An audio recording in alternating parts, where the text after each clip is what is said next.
Au nom du Père et du Fils et du Saint-Esprit. Amen. Le Christ est ressuscité.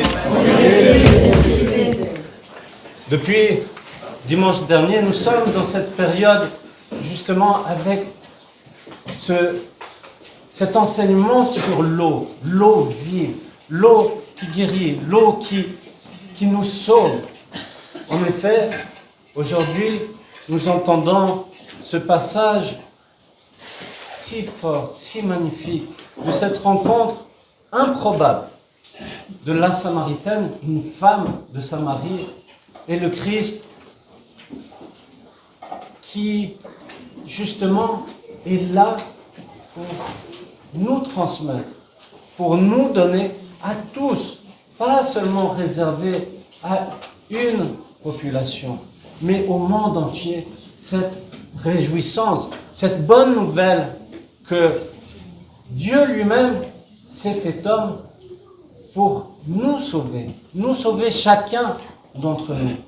Pas seulement le peuple juif, pas seulement une certaine population, mais pour le monde entier. Et nous voyons que, en fait, nous avons tous cette soif à l'intérieur de nous.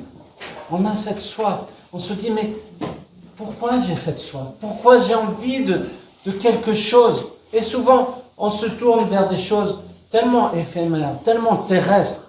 Et on se dit, ça va nous faire du bien. Mais en fait, nous avons toujours cette soif. Nous ne sommes jamais abreuvés. Mais à partir du moment où nous avons cette grâce de goûter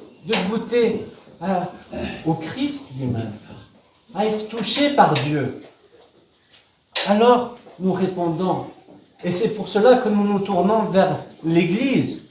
Parce que seuls, nous ne pouvons rien faire. C'est ce que le Christ nous enseigne dans ce passage de l'Évangile. Ce n'est plus à Jérusalem, ce n'est plus en Samarie. Mais c'est partout que nous avons cette possibilité de vivre en Christ à travers l'Église. L'Église est là justement, cette fontaine qui nous rassasie. Je raconte souvent cette petite histoire pour illustrer. Un jeune qui va voir un vieux moine et qui lui dit, mais pourquoi j'ai besoin d'aller à l'église?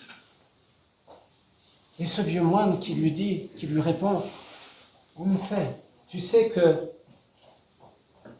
partout, tu peux être avec Dieu. En effet, il donne cet exemple que dans l'air, dans l'oxygène, il y a de l'eau. Mais ce n'est pas ça qui va te rassasier. C'est en allant vers la source que tu pourras être rassasié. Et donc c'est dans l'Église que nous pouvons recevoir pleinement cette grâce. Oui, nous pouvons être avec Dieu partout, mais c'est dans son Église qu'il se manifeste pleinement à travers la communion, à travers les sacrements.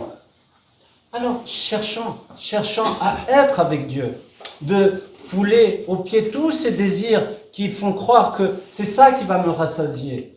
Non, foulons cela et détournons-nous de cela pour aller vers l'essentiel. L'essentiel, comme il nous le dit dans ce passage de l'Évangile, c'est de se préparer pour la vie éternelle. Réveillons-nous.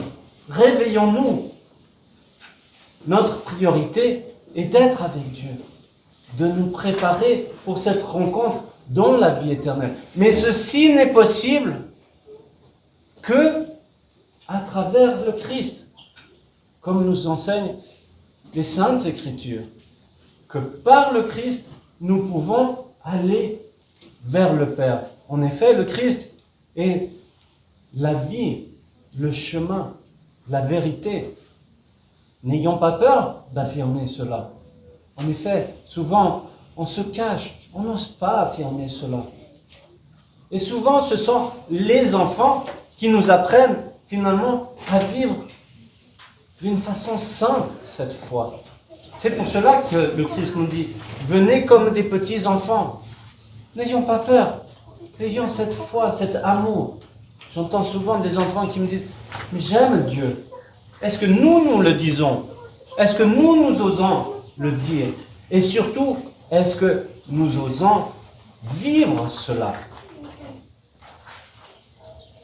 Alors, chers frères et sœurs, entendant ces saintes paroles, écoutez la sainte parole. C'est pour cela que les pères nous disent, lisez tous les jours les saintes écritures. Les saintes écritures, c'est la parole de Dieu. C'est elle qui nous nourrit aussi. Et que nous avons pas seulement à écouter, mais à vivre cela. Quand il dit que c'est en esprit, ça veut dire que c'est avec le Saint-Esprit que nous pouvons vivre notre foi. Et oui, sans cette rencontre, sans cette volonté de vivre avec Dieu, alors nous n'arriverons à rien.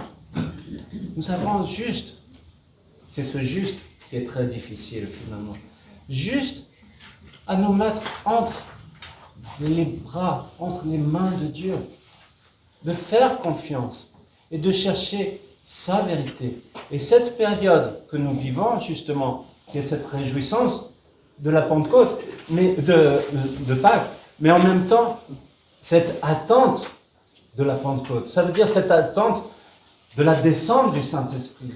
Et chaque chose que nous voulons entreprendre, essayons de nous tourner vers Dieu et de dire, mon Dieu, aide-moi à faire ta volonté.